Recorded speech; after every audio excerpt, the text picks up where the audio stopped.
Thank you, Simran, for joining us today. My first question to you is that as someone that's working in the RE space, how would you describe your motivations if you're speaking to your peers in the sector, both civil society and business?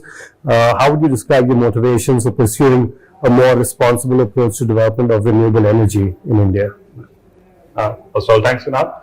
I think the motivations, a part of it is to be defined by human consciousness and social consciousness, right?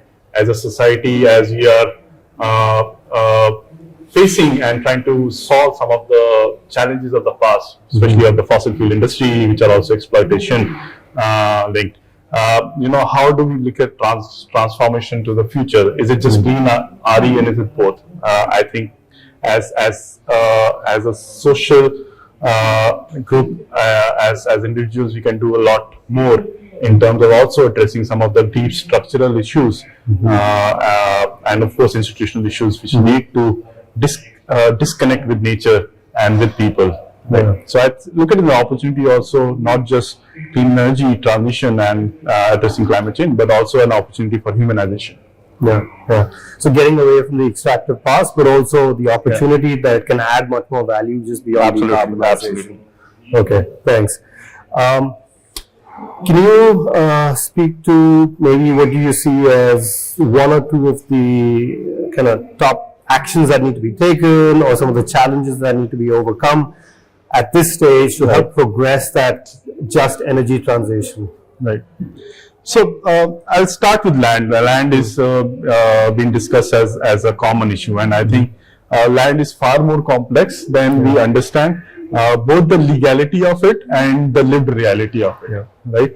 So absolutely, I think land is one issue where I think even companies will be more than willing to come forward and work with policy to address some of the historical challenges and inefficiencies, right? No companies, in my opinion, want to put their money in a contested land, right?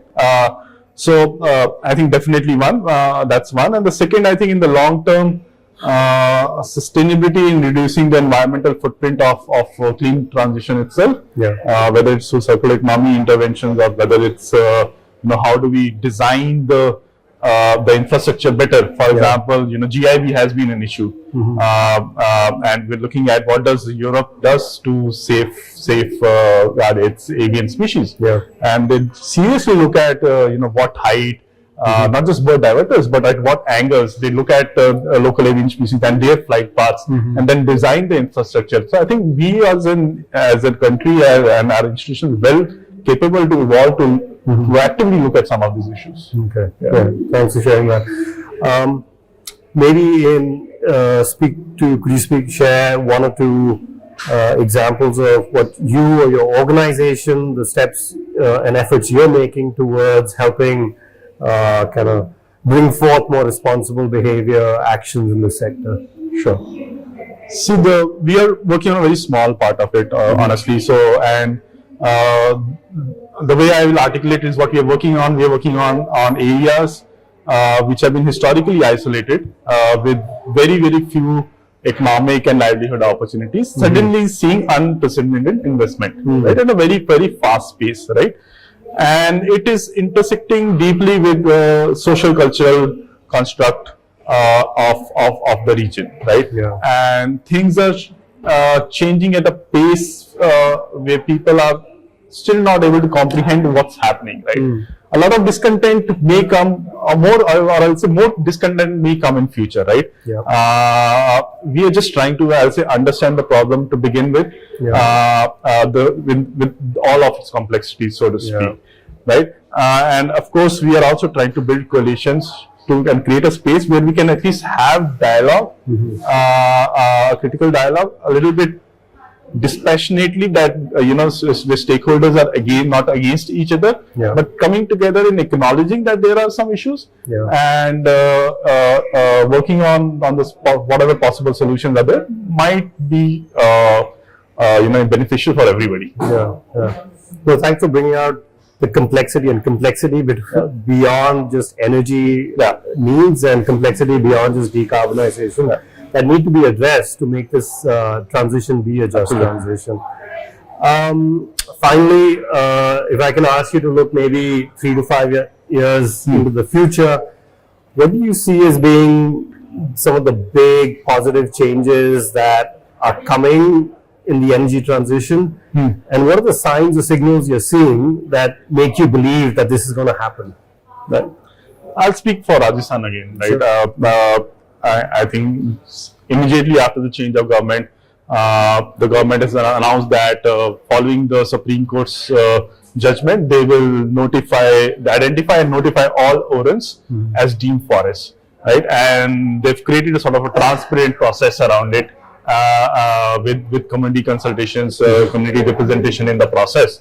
And I think it's a big step forward and a paradigm shift of recognizing that community also has certain rights, right? Which are cultural, which are natural, and which are historical, right? That's definitely one. And I think the second part is that at least the spaces are being created, thanks to you and your organization also, where some of the issues are being discussed, right? Historically, in large-scale development projects, it has often been a pathway of protest. But I think here we are trying to do things differently, trying to build consensus and really try to bring people together to find a solution. So I really hope that this work grows and more people join in the process 3 to 5 years from now. And we really have moved the needle in 5 years on the just energy transition.